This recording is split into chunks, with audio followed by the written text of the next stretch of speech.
in the midst of the Jordan, in the place where the feet of the priests bearing the Ark of the Covenant had stood, and they are there to this day. For the priests bearing the Ark stood in the midst of the Jordan until everything was finished that the Lord commanded Joshua to tell the people, according to all that Moses had commanded Joshua. The people passed over in haste, and when all the people had finished passing over, the Ark of the Lord and the priests passed over before the people. The sons of Reuben and the sons of Gad and the half-tribe of Manasseh passed over armed before the people of Israel, as Moses had told them. About 40,000 ready for war passed over before the Lord for battle to the plains of Jericho. On that day the Lord exalted Joshua in the sight of all Israel, and they stood in awe of him, just as they had stood in awe of Moses all the days of his life. And the Lord said to Joshua, "Command the priests bearing the Ark of the Testimony to come up out of the Jordan." So Joshua commanded the priests, "Come up out of the Jordan."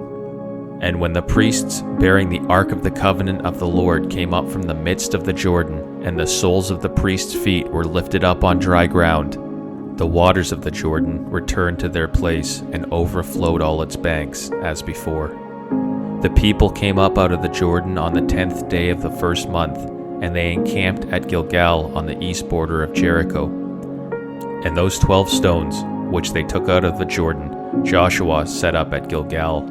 And he said to the people of Israel, "When your children ask their fathers in times to come, 'What do these stones mean?'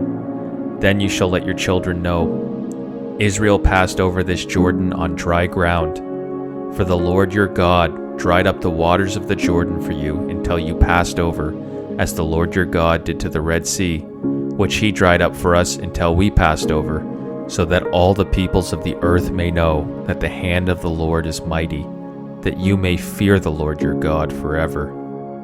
Chapter 5. As soon as all the kings of the Amorites who were beyond the Jordan to the west, and all the kings of the Canaanites who were by the sea, heard that the Lord had dried up the waters of the Jordan for the people of Israel until they had crossed over, their hearts melted, and there was no longer any spirit in them because of the people of Israel. At that time the Lord said to Joshua, "Make flint knives and circumcise the sons of Israel a second time." So Joshua made flint knives and circumcised the sons of Israel at Gibeath Haaraloth. And this is the reason why Joshua circumcised them. All the males of the people who came out of Egypt, all the men of war, had died in the wilderness on the way after they had come out of Egypt.